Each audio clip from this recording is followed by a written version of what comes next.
YCP సభ్యులు పేపర్లు చించి గవర్నర్పై వేసి రాజ్యాంగ వ్యవస్థను అగౌరవపరిచారని మండిపడ్డారు ఏపీ మంత్రి ఆనం రామనారాయణ రెడ్డి.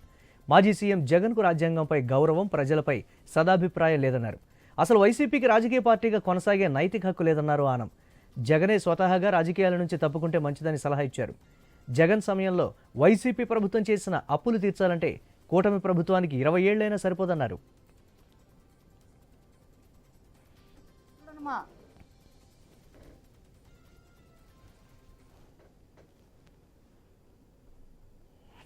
గవర్నర్కి ఏ రాజకీయ పార్టీ ఉండదు.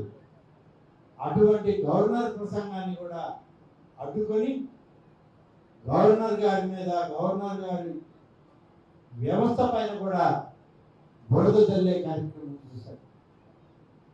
పార్టీల పరంగా మన మీద రోజు జరుగుతూనే ఉంటారు.